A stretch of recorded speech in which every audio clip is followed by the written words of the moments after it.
break. How was Kansas City? It was good.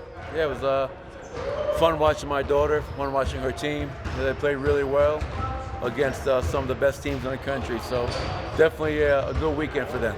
Yeah. Sort of feel a sense of everyone being a little mentally refreshed today for that. Yeah, it was good. You know, we got everybody in the gym. We did some things together as one big group. Then we broke down to two different groups on the floor, one in the weight room. And everybody seemed like they all had great breaks.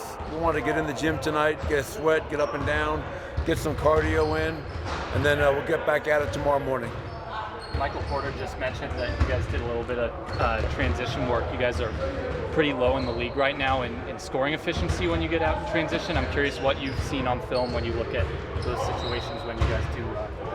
Yeah, just not being efficient enough. You know, whether it's missing, we do a poor job finishing at times, and then obviously costly turnovers where we're just not even getting a shot up. So just working on some 2v1 situations, 3v2,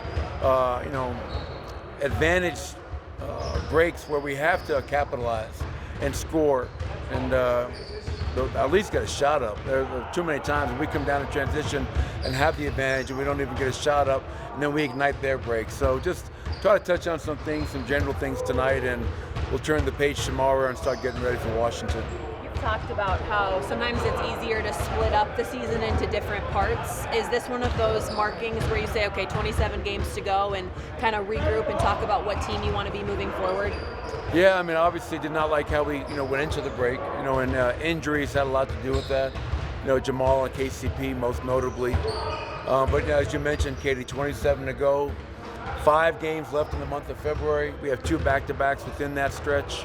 Open up with the 3 games in 4 nights. So we just got to find a way to hit the ground running. And hopefully Jamal, KCP, they both went through practice tonight. They look good, and hopefully they feel good enough tomorrow where we can keep building and having them back in the lineup, because obviously we know we're a much better team when they're available. But yeah, we're going to take it in 5-game increments and attack it that way, and hopefully by the end of those 27 we're in a good position. Is the goal to have both of them back for Washington, or do you treat it a little differently knowing that it's a back-to-back coming out of the break? No, I mean the goal is to have everybody healthy for Washington, and after tonight's practice both those guys look really good, and hopefully after getting some sleep tonight, quick turnaround tomorrow morning for practice, but hopefully they'll be able to go tomorrow, and then we can take it on a game-by-game basis. Is this the deepest you've ever seen the West? I mean, it just seems from top to play, and it's just loaded. Yeah, I mean, I don't know. I've been here 9 years now. I think the West is always loaded. It's talented teams all the way throughout. You look at our division. You have Minnesota number 1. You have OKC number 2. You have us in 4th place. And it seems like the West, even when you think it's really loaded and talented, it finds a way to get even more difficult with new players coming in, and then free agents and trades happening that bring players to our conference. But you can't dwell on that. We got to worry about ourselves right now.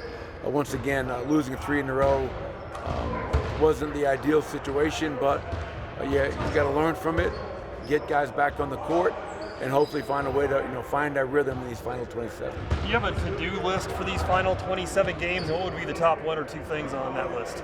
I don't have a to-do list. My to-do list is beat Washington. It's try to get healthy and take it 1 game at a time.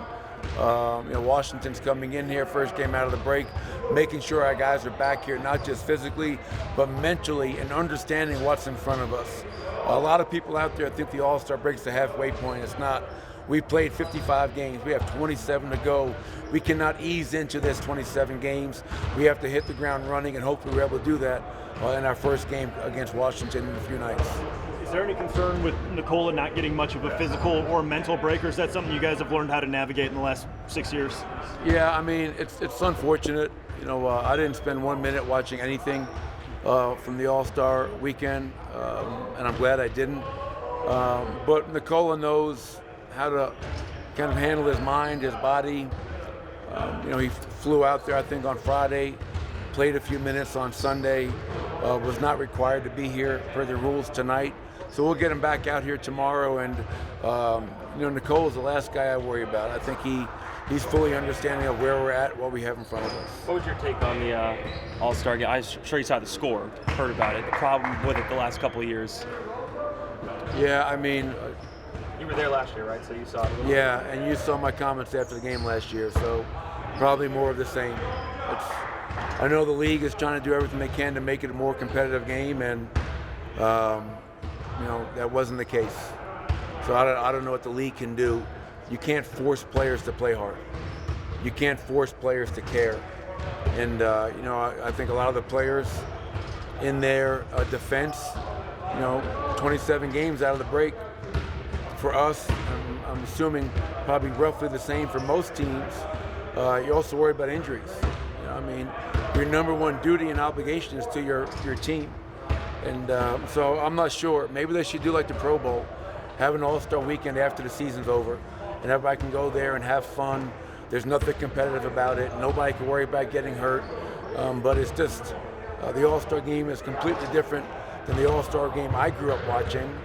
And I feel bad because it's a situation everybody's aware of, but there's no easy fix that anybody's come up with. And I don't know if there ever will be, to be quite honest. What's your trust level with this team right now? Complete trust. Yeah, we're the reigning world champions. Thanks, everybody. Thank you.